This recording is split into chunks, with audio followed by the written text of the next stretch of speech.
right, 2 p.m., so we'll get started. Welcome to this session about using IoT to improve your health and brain power. Today, I'm with Max here on stage. Hi, I'm Maxime Martin. I'm an embedded software designer and developer at SenseAI. You can reach me on LinkedIn on the link below. And my name is Vincent. Hi, nice to meet you. I'm a lead software developer at SenseAI. You can reach out to me using Twitter, my blog. I'm also a Microsoft MVP as well.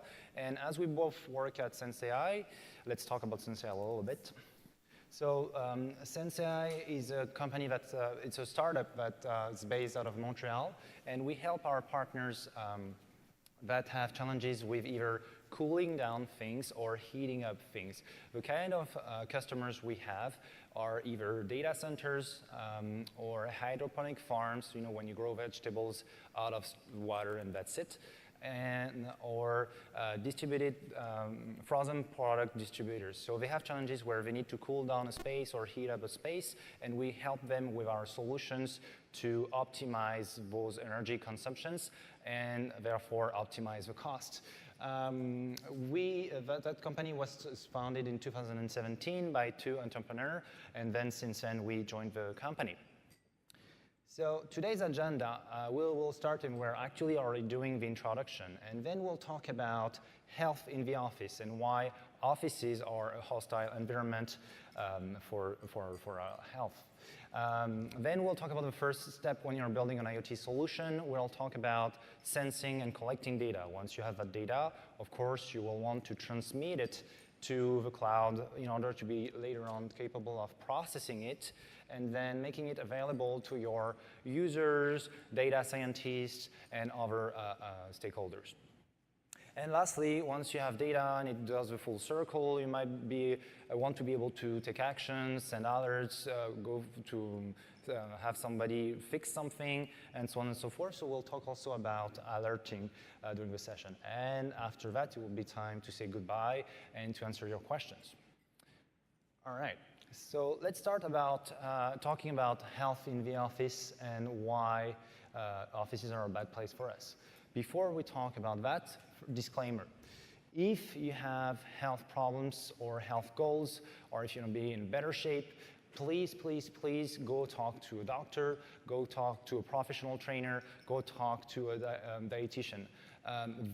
What we're going to show today is for fun. It's going to help, but it's not going to solve any issue, and I want to make sure that is clear for everyone in the room. Now, if we talk about the office space and why is it bad for our health, one of the main and major problems we'll be trying to tackle today is, for example, you sit way too long during your office days, and that leads to back pain, neck pain, elbow pain, and so on and so forth. So we'll see how we can help remediate that. Then computers also are trying to cripple you.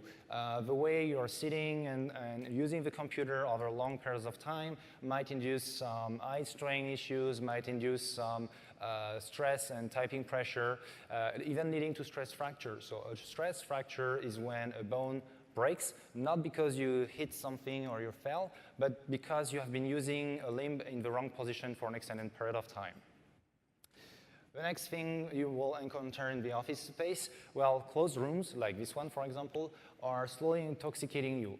CO2 levels have impacts on your health and on your brain decision-making abilities, and we'll see how we can tackle that as well during this session.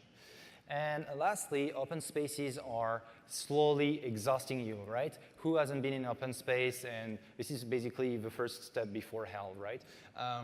It has things like, you know, shared microwaves, shared fridges that are not cleaned up properly, that are very good vectors for virus transmissions.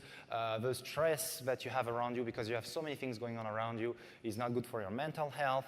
And you have a lot of distraction also going on in an open space, which doesn't help you focus, being productive, and take the most out of your brain, basically. If we talk about some numbers about back pain, and keep in mind those numbers are US only, right? It's not the global numbers. 80% of the population has experienced or will experience back pain during their lives. And show of hands, who has back pain already today? Most of the room, see? In the US, again alone, we are losing 264 million workdays related to back pain, related cause, and so on.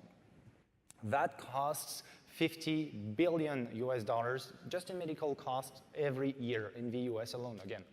And the good news about that is that most of the back pain is mechanical, meaning it didn't come from a disease or from cancer or from bacteria or anything like that, which kind of destroyed the bones or anything like that. It's only because you're sitting wrong for too long and so on. So the good news about that is if you take actions, you can fix it over time. It will take years, but you can fix it over time. Now, if we look at the numbers for CO2 levels, so there are studies coming out right now for the last couple of years that link CO2 levels in a room and decision-making abilities drop and efficiency drop. For example, we measure the concentration of CO2 in a room with parts per million. So whenever we see gas, you know, the air we breathe, we say, okay, there's 1 million molecules in there. How many of those are CO2 molecules? If you have more than 1,000 per million, your decision-making efficiency and abilities drop 20%. If you have more than 2,500 parts per million, your decision-making abilities drop 90%, which means that you get 90% dumber, if you want, because of the CO2 levels and intoxication in your room. Other studies might suggest that we can link CO2 concentrations with people's mood. So to be clear, CO2 is not a gas you can see, smell, touch, or anything like that, right, directly. However, because of CO2 concentration, you have some processes in your body that are less efficient, that are having a harder time to keep you alive and awake and everything, right? And your brain senses that, and that in turn impacts your mood. So also, if you have in your bad mood, that might be related to CO2. Interesting fact, NASA already lowered their CO2 allowed levels in the International Space Station. So they want astronauts to stay healthy, happy, and productive because, you know, it's expensive to get out there. And they lowered their CO2 levels to keep their brains healthy and productive up there.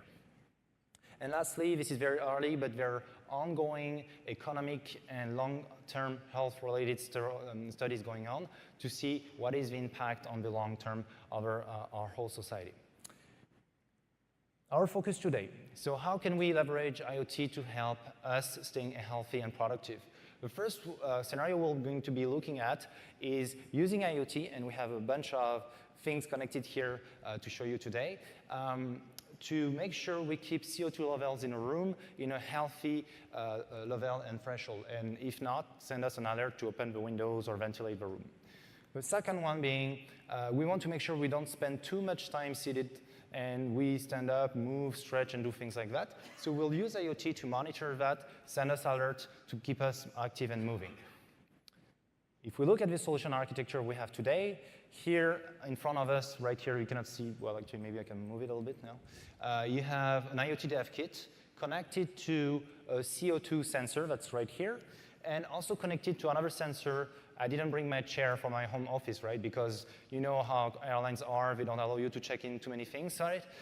So we just have a button at this point, but I had a sensor under my chair at my home office, right? So all those sensors are connected to the IoT dev kit, which is going to, in its turn, talk to something called the IoT hub to allow us to bring the telemetry, bring the messages, bring the data, and also route those messages at some place. We're leveraging the service bus queues to relay those messages to the right place. And right after those service bus queues, we have Azure Functions that do a number of things, including cleaning the data, storing it into a repository, analyzing for any alerts and any alerts to trigger, and so on and so forth. Once we have stored the data, of course, we want to expose it to our users, to our data scientists, and the best way to do that today is through an API, and that API needs to be secured through OAuth. In that case, we're using Identity Server.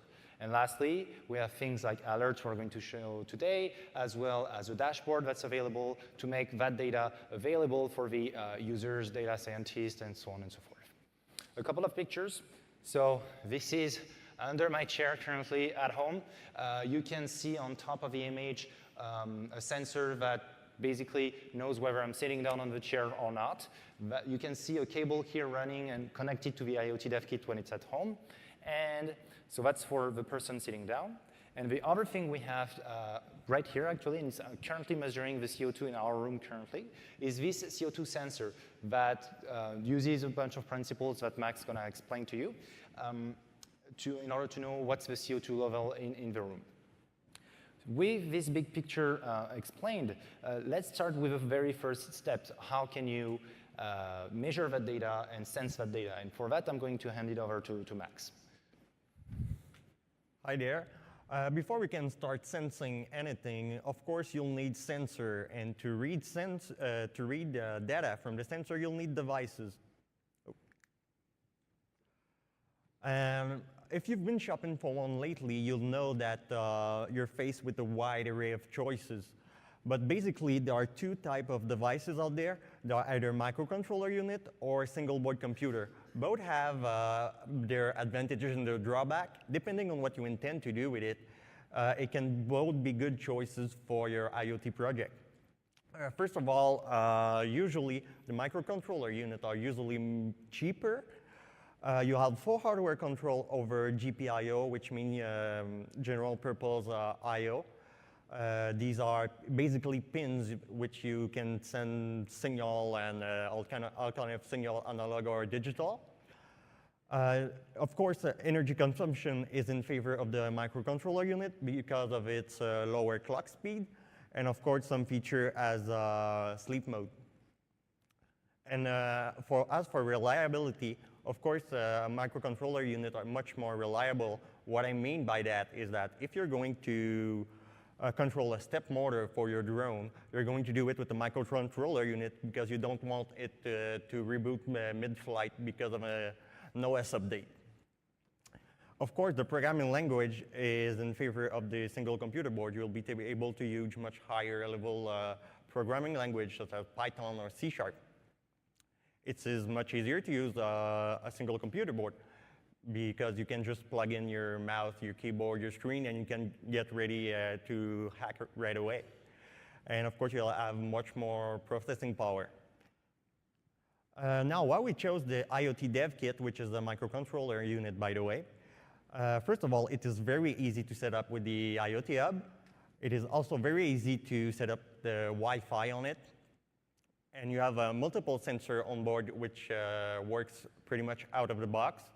And you have a huge community support, plenty of example project, etc. Now, if you're going to choose a sensor, this advice stands for pretty much any sensors out there. Either it is temperature, humidity, or CO2, as we have here today. You'll want a sensor that is compatible with the interface of your device. What I mean by that is that there are basically four main interfaces out there, either analog, I2C, SPI, or UART. So yeah, you'll have to watch out for that.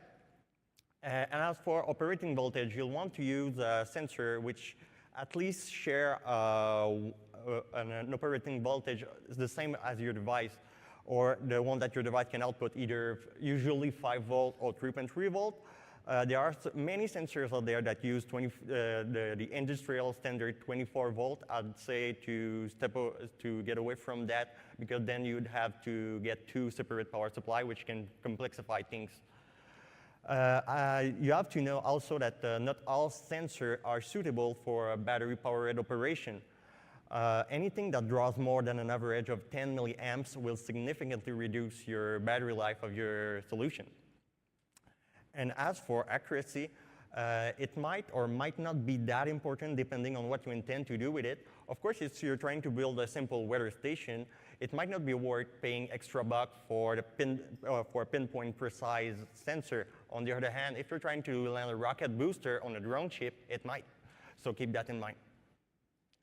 Now, a little word on how our CO2 sensor work here. Most, if not all, CO2 sensors use the NDIR principle, which stands for non-dispersive infrared, which is a spectrometry, essentially. On one hand, you have infrared light source, and on the other, you have the infrared detector. And in between, of course, you have our gas sample cell, which is filled with ambient air. What happens is that CO2, and any gas for that matter, will absorb a very specific wavelength emitted by our infrared light source. So our infrared detector should detect something much lower than what is emitted through the light source. So this is how we know if there is or isn't CO2 present in our gas sample cell. This is the basic schematic of what we have here. We have our microcontroller unit, which is connected to a power supply. Then again, we have our CO2 sensor here, which analog's output is connected to our analog input of our device. We have our chair switch here, which is a very basic switch, which is connected to our digital input. Take a note that we added a 10K input resistor, pull-down resistor, I'm sorry, which wouldn't have been necessary because our microcontroller unit can set it up internally. More on that later. And of course, you might want to add a capacitor here. What it will do, it will help debounce the signal. What I mean by that is that when you have a mechanical switch like this, when it closes or it opens, you might get some very weird issues sometimes because for a brief period of time, the signal will tend to bounce a little bit between on and off. So especially if there's an interrupt attached to the digital input, it might be called more than once. So adding a capacitor here might help a lot. So I'm going to go back to Vincent. You're going to tell us more about transmitting. Of course. Thank you very much. So yeah, once you have this device and those sensors set up and they're starting to collect data, the next logical thing you'll want to do is send out that data either to a local relay or to a proxy or to the cloud right away to be able to process it, route it, and do things with that, right? So when you choose a technology for the transmitting capabilities, you have a few details to consider. The first one being, does that technology have a protocol and libraries compatible with the devices you're using at this point? Then you will also want to consider the number of deployed devices because that's going to have an impact on the bandwidth consumption and connectivity. You might have some sites with limited connectivity. You might have some sites with intermittent connectivity, meaning sometimes internet drops for some reason. And you also want to look at the power consumption, especially if you have battery-operated devices in that case. Another thing you want to look at, and this is going to be a common aspect over the other sections, are the required service maintenance. If it requires you to set up a cluster, to patch it, to scale it in and out and everything, that's time you are doing that and you don't have to build new features, build new value for your customers, of course. Another thing you want to look at and think about before you make any choice is, do you need the ability to be able to send a message not from the device to the cloud, but the other way around? You want to be able to send a message from the cloud to the device to, for example, start a motor, change the state of something, or any kind of thing like that. And also, that's related to the bandwidth consumption. Do you want to have the capability to have a relay or a proxy on site? If you have thousands of devices on site, they all together might use a lot of bandwidth. So it might be a good option to have a proxy on site that they are going to connect to, and that proxy is the only one connecting to the cloud to save some bandwidth, or also to temporize the data if the connectivity is dropping. And lastly, you want to look at routing capabilities. Not all technologies to receive IoT messages are capable natively of routing. This is something you might have to implement yourself. And if you're doing that, again, that's time you're spending doing that and not implementing new features, bringing additional value to your customers. In our case, what we chose was IoT Hub, and one of the first reasons was because it supports a wide variety of protocols, including HTTPS, AMQP, and QTT. And what that means is it's more than likely that any device we choose with any MCU or single board computer we have will be able to at least talk one of those protocols. The other reasons why we chose it is because it's as a service and it scales to billions of messages a day. So we don't have to worry about whether our messaging and transmitting infrastructure will be able to handle the load. If it comes to a point where we don't have enough capacity, we just increase the service on Azure. It also has out-of-the-box advanced routing capabilities that I'm going to be showing in the demonstration. And it has a medium power footprint. All the libraries and the SDKs are good with battery-operated devices if you need to do that, which also translates into low bandwidth consumption.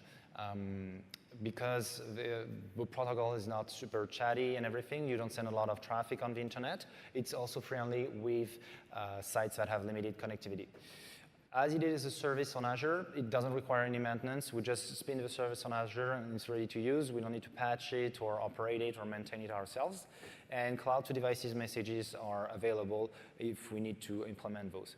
And lastly, because we have sites with intermittent connectivity, we also have this capability of having a local relay on site that the devices are going to connect to, send the data, and then it's going to proxy to the cloud. So that's really helpful for us.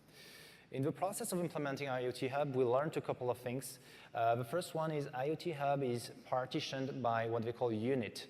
Unit is a unit of processing power, if you want, and that's going to dictate how many messages it can handle, how many devices can be connected simultaneously, and so on and so forth. By default, you get one. When you get those units, one thing to keep in mind is that also limits the numbers of workers or processing units you can have to treat the messages, clean the data in the backend. And if you have one by default, that means you will only have one parallel worker on the backend, which can be pretty limiting if you receive a lot of messages at the same time. So what we did, instead of using only the IoT Hub, is we leveraged service bus queues on Azure. So we connected on our IoT Hub infrastructure to service bus queues, and then we have our functions and our processing powers connected to that to process the data. That alleviates the parallel work limitation, but it also adds a circuit breaker. Let's suppose our data storage goes down, or we need to do a maintenance operation or anything like that. We have the ability to say to the service bus queue, hey, keep accepting new messages, but stop giving those to the processing units. So this way, we can do maintenance, fix something, and then resume activities. That's really useful when you want to operate at scale. So we have a first demo with Max, who's going to show us how you can read data in the IoT Dev Kit, as well as send that data to the cloud. And then I'm going to show you the routing capabilities of the IoT Hub. So a couple things I want to show you here.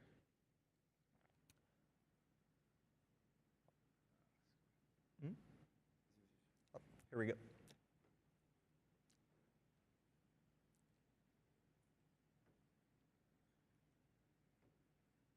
A couple of things I want to show you here is pretty much the code that goes into our IoT Dev Kit. Sorry, first, show of hands. Who would prefer a dark theme for the code samples? Half the room. Light theme?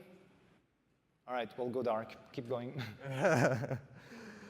So as I was saying, this is the code that goes into our IoT Dev Kit. If you're familiar with Thank you, Vince. If you're familiar with Arduino sketch, you'll recognize these patterns. Pretty much you have our setup and a loop, which are here. Thanks. We're set up here and or a loop here. Those who are not familiar with these, pretty much what it means is that our setup is called once at boot up. And the loop obviously is called over and over again, so you don't have to put a while loop in there. So setup is pretty It's pretty useful to initialize a couple things like our screen you have onboard, or initialize our Wi-Fi or pin mode, as I was saying earlier before. This is where we initialize our pin, so we initialize it with an input pull down, so we wouldn't have to have a pull down resistor, an additional pull down resistor. So this is where we also initialize the connection to the IoT hub. Note that prior to this, we had to write the IoT hub connection string to its web interface. So be aware of that. So this is why we don't have to do it here pretty much. This is where we set our callback. We only use one callback here. I'll show you here. This is the message callback. When we receive a message from the IoT hub, this function will be called with the payload sent. So this is very useful. For example, as we did here, enable and disable an alert. So this is pretty much it for the setup section.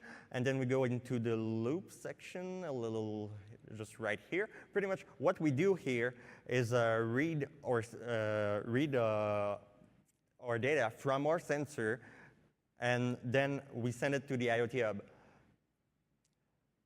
To do so, we need to do a couple things. Like here, this function, what it does basically is serialize our data into JSON. And once it's done, it can be, we can create an event here using the IoT Hub SDK. And of course, once it's created, we add our own properties for routing.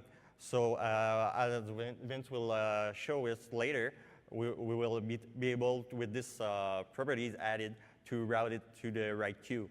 And then obviously, we send the event to the IoT Hub. And that's pretty much it for the firmware. Better with microphone, yep. So thank you, Max. So once you have the IoT device starting to send you data, if you go on the Azure portal here, yep. So this is the IoT Hub management screen or interface, if you want. And here you can see we have a bunch of devices talking to us and sending us messages, right? Once we get those messages, what is interesting here is that we can set up custom endpoints and custom routing rules. I'm going to make that a little bit bigger so you can, not that big, so you can all see that. So the idea is that here I'm telling to the IoT Hub, hey, there is a few places you can drop the messages and send the messages to. That includes Event Hub, Service Bus queues, Service Bus topics, onboard blob storage for serialization. So here I have a few queues set up that are in their turns connected to processing power and processing capabilities. And this is how I configure that, right?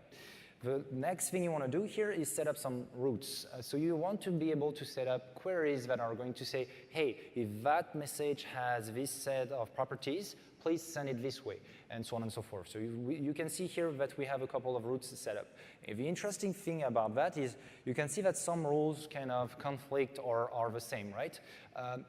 Out of the box, the IoT Hub, what it's going to do, it's going to duplicate the message for each and every message routing route, which means that if a message matches multiple routes, you'll get a copy for each endpoint, and you don't need to write that code manually or to send multiple messages. Note that not all the message routing and transmitting technologies do that out of the box. So now that we have transmitted our messages to the cloud and we relay that to processing capabilities, let's talk about processing those messages.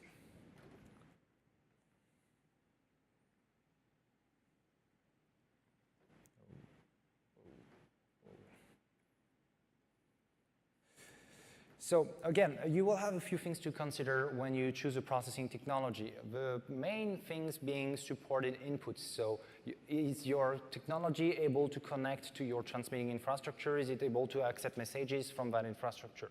Similarly, you want to check the output capabilities. Are you able to connect to your data store? Are you able to connect to other storage units and so on and so forth? You also want to check what languages are available. As you're doing IoT, you will see that IoT is available on a variety of different languages.